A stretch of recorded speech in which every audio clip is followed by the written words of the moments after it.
Vamos a ver cómo nos alimentamos. Alimentación, Anoche comí nutrición. papa frita. Otra vez que viene ya como papa frita. Buen día, Bianca. Bienvenida. Ya que ¿Cómo te damos la...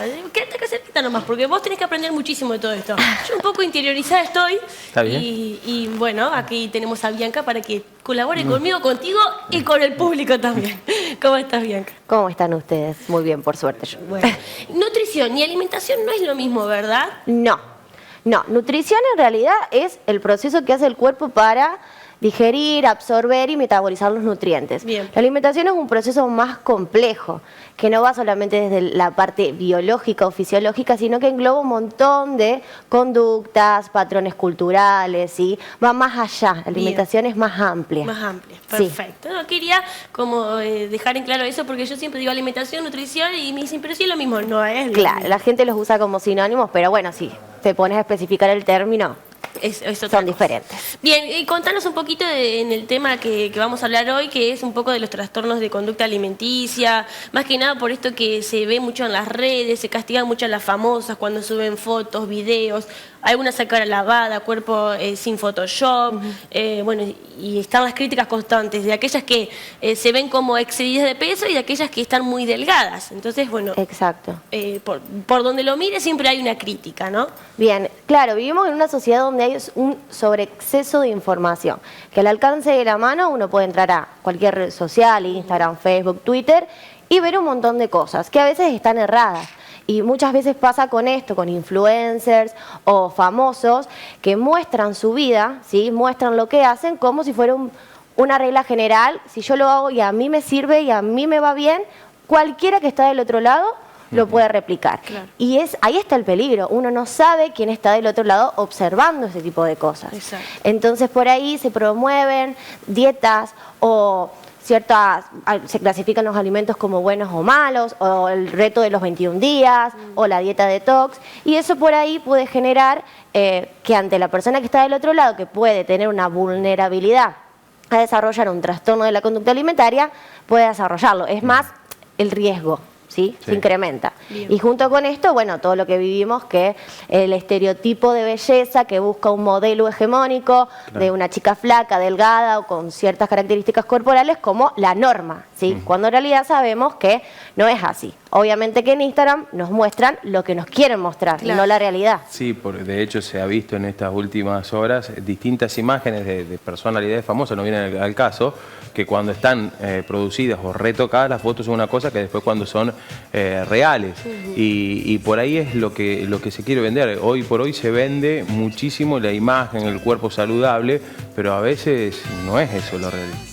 No, claro que no. Y también lo que decías vos, el tema de las dietas, está apareciendo muchísimo en redes sociales, me aparecen, no sé por qué, distintas publicidades de la dieta keto, dieta tanto, dieta tanto, como si fuesen mágicas en 15 días. Claro, sí. Siempre que vos veas algo que te dice qué comer, cómo, dónde y cuándo, que alrededor de la conducta alimentaria haya reglas, ¿sí? Tenés que tener ojo, siempre. ¿Sí? Porque en base a qué me están diciendo eso. Claro. Ya cuando me empiezan a meter ideas en la cabeza, cosas raras, ahí tenés que decir, bueno, el ojo crítico es decir, ¿de dónde viene esta información que estoy recibiendo? ¿Sí? Y ante la duda siempre consultar con un profesional de la salud que esté más formado y te pueda responder, porque si no la gente empieza en su casa a hacer un montón de cosas y ahí es cuando terminan las consecuencias más graves. Claro, porque- aparte, en este caso, las ofertas que vos tenés en internet, no tenés una consulta de decir qué es lo que haces vos por día, cuántas calorías gastás, haces deporte, no haces deporte, cuál es tu trabajo. Me parece que también va un poco de la mano el tema de alimentarse bien de acuerdo a lo que vos haces durante el día. Exacto, porque cada uno tiene su mundo particular, sus características fisiológicas, un contexto socioeconómico donde vive, y a veces querer ir detrás de eso hace que uno termine desarrollando una patología, en este caso una patología mental, o seguir atrás de un ideal en base a gastar plata o sentirte totalmente inconforme con tu cuerpo, porque no solamente las personas que desarrollan un trastorno se sienten inconformes con su cuerpo. Una persona que está con una salud mental sana, digamos, Claro. puede también sentirse mal al ver todo el tiempo estos estímulos o estas cosas ideales a las que no se pueden llegar, ¿sí? no hace falta desarrollar un trastorno alimentario para tener una disconformidad con el cuerpo. No, ¿sí? aparte vos hablás con las personas y en general la mayoría siempre algún defecto se encuentra o cambiaría algo, modificaría algo, no sé, siempre en general los humanos estamos como encontrando el defecto en uno y también muchas veces en el otro, sin que el otro te pregunte, sin que el otro, bueno, haya dicho algo para que vos acotes y opines sobre su cuerpo. Pero yo me refería también a que, por ejemplo, en las redes sociales están aquellos que promueven el ejercicio y está bueno porque por ahí es algo saludable y que, bueno, no puede llegar a tener tantas consecuencias negativas, obviamente que hay que tener cuidados y saber qué actividad puede hacer cada uno, pero están aquellos que promueven la alimentación, como decíamos recién, y ni siquiera son ni nutricionistas ni licenciados, y vemos cuentas que de solamente gente influencer, y hay muchas, por ahí vos tenés cuenta, pero vos estudiaste, estás recibida y hay muchas chicas más y está buenísimo porque promueven la buena alimentación y demás, pero aquellos que no tienen ningún tipo de estudio o de reglamentación promueven este tipo de cosas y es muy peligroso. Claro, esto pasa en todas las profesiones. En el ejercicio físico, como vos decís, siempre hay algún coach o alguien que hace algún curso de entrenamiento y por ahí, como les digo, porque les sirvieron los consejos o los tips a ellos, Claro. piensan que pueden transmitirlo a cualquier persona que tienen enfrente. Pasa con la nutrición, pasa con el área de la psicología, pasa con el área inclusive de la kinesiología. En cualquier profesión hay una desinformación y uno, bueno, por ahí ante la motivación y el querer cambiar, consume eso que recibe y bueno, después terminan las consecuencias a largo plazo. Habitualmente las dietas las relacionamos con la disminución del peso, pero también hay dietas que sirven para aquellas personas que son demasiado delgadas o pasaron por algún trastorno como para adquirir un peso ideal. Bien, sí, sí. Depende también la patología de base o la condición con la que vos arranques, ¿sí? Dieta es cualquier patrón alimentario que uno pueda seguir con pos de conseguir un objetivo. El objetivo va a depender de vos y de lo que estés buscando, ¿sí? Uno relaciona los trastornos alimentarios con la delgadez y la realidad es que no. Hay varios tipos de trastornos alimentarios que no tienen que ver con el cuerpo delgado y de bajo peso y un índice de masa corporal debajo de los valores normales, ¿sí? Uno conoce a la bulimia y a la anorexia quizás como los trastornos alimentarios más conocidos, pero la realidad es que hay otro abanico más amplio que no tienen que ver con la restricción y el dejar de comer y la dieta. Porque no todas las personas que hacen dieta desarrollan un trastorno alimentario, pero sí las personas que padecen de un trastorno es muy probable que a lo largo de su vida hayan hecho algún tipo de dieta. Claro.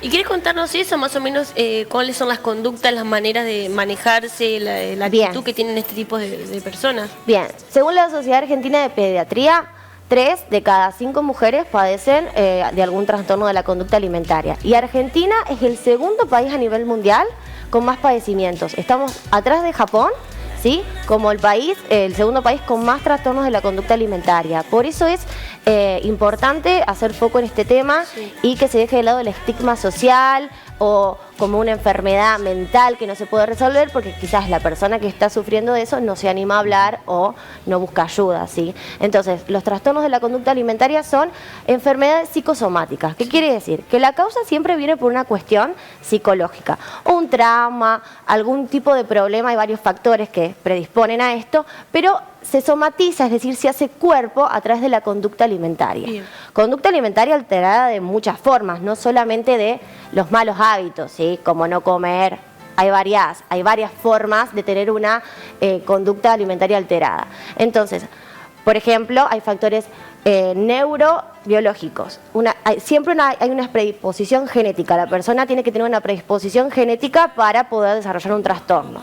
Siempre tiene que haber una causa psicológica, familiar o sociocultural. Es decir, se tienen que reunir varios factores para que una persona termine desarrollando un trastorno alimentario. No es que cualquier persona que hace dieta o se obsesiona un poco con la alimentación va a terminar con esta enfermedad, ¿sí? Bien, ¿a quiénes puede afectar ese ahí? Por lo general, siempre afecta más a las mujeres jóvenes, pero no tiene diferencias ni de género, ni de edad, ni de estrato socioeconómico, ni de etnia. También está esto de que los varones no padecen trastornos alimentarios. Y claro que sí lo hacen, pero como está esto del estigma social, quizás no se animan a transmitirlo. Hay algo que se llama lexitimia, que es que por lo general las personas que sufren de estas patologías lo tienen, que es como la incapacidad de expresar mis emociones o lo que me pasa, ¿sí? Y esto termina llevando que quizás el trastorno se propague por un montón de años, ¿sí? En el medio perdés un montón de cosas y cuando te abriste a hablar, quizás pasaron 10 años de tu vida y sufriste un trastorno. Lo más común que se conoce es la bulimia, la anorexia, también el trastorno por atracón, que es distinto, uno lo asocia con la bulimia, pero la diferencia es que los dos tienen conductas de comer excesivamente, pero la bulimia tiene conductas compensatorias. Cuando me refiero a conductas compensatorias es ejercicio exagerado o restricción de alimentos o el vómito, ¿sí? El trastorno por atracón en realidad no tiene una conducta compensatoria, pero sí existe la culpa, se come a escondidas, se empiezan a alterar estas conductas alimentarias. También tenemos el TERA, ¿sí? Uno piensa que los niños no desarrollan trastornos alimentarios, pero cada vez es más común y se está estudiando, que es el trastorno de restricción o exclusión de alimentos. Viste que por ahí los chicos no te comen y uno dice, bueno... Sí, los trastornos alimentarios se desarrollan también cada vez a edades más tempranas. También tenemos la vigorexia, que es la necesidad de tener un cuerpo musculoso, ¿sí? Y que no me alcanza, no importa cuántas proteínas coma y cuánto entrene en el gimnasio, pasa algo que hay una dismorfia corporal, que quiere decir que yo en el espejo me devuelve una figura que no coincide con la realidad. Eso por ahí pasa mucho en hombres, ¿sí? La vigorexia. También tenemos la autorexia, que es la obsesión por los alimentos limpios, orgánicos, puros, saludables. Nada que esté fuera de ese grupo lo puedo comer, ¿sí? Y así, bueno, podemos estar hablando de un montón y de la obesidad trastornos. también, me imagino. La obesidad sí es una enfermedad multicausal. Bien. Ya no entra tanto, tiene componentes psicológicos, pero no es tanto un trastorno de la conducta alimentaria, ¿sí? Bien. Pero hay varios. La diabulimia, por ejemplo. Los pacientes diabéticos que no se inyectan insulina por el miedo a engordar, ¿sí? La alcorexia, la gente que reemplaza los alimentos por alcohol, ¿sí? No comen para poder tomar. Claro. Y así, bueno, tenemos infinidades, ¿sí? Increíble. Por eso. Entonces hay que poner la vista y dejar de estigmatizar y dejarlos de lado, porque una persona que vos observás que empieza a tener conductas disfuncionales, por ejemplo... A eso iba, claro. ¿Cuáles son las señales o cosas que tenemos que prestar atención para darnos cuenta? Una persona que deja de ir a las juntadas sociales con amigos porque la comida pasa a ser un problema. Una persona que no se preocupa absolutamente nada por el peso o al contrario, al extremo, se pesa todos los días, se pesa todo el tiempo, no come y se pesa, después de comer se pesa. Personas que hacen exageradamente actividad física, ¿sí? O restringen los alimentos, ¿sí? O les da vergüenza comer en público. Claro. Son todas cuestiones que no quiere decir que una persona que las presenta desarrolle un trastorno. Bueno, pero es para prestar atención, sobre todo con los adolescentes, ¿sí? Cuando empiezan ese tipo de conductas, echarle un ojo, ¿sí?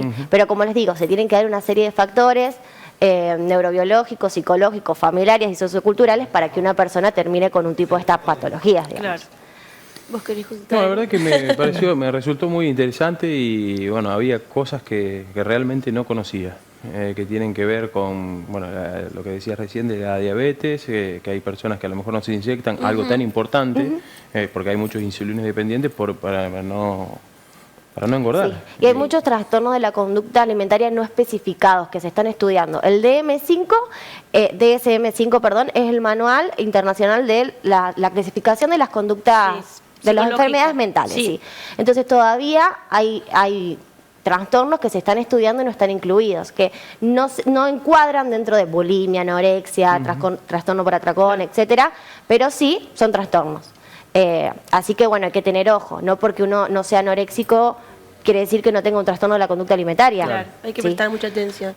Se puede seguir hablando mucho tiempo de esto, porque realmente es interesante y bueno, y es parte de todos, de nuestra cultura, lo que uno ve en todos lados, quiere repetir, quiere parecerse, bueno, y quiere estar mejor, pero a veces está padeciendo algún tipo de trastorno.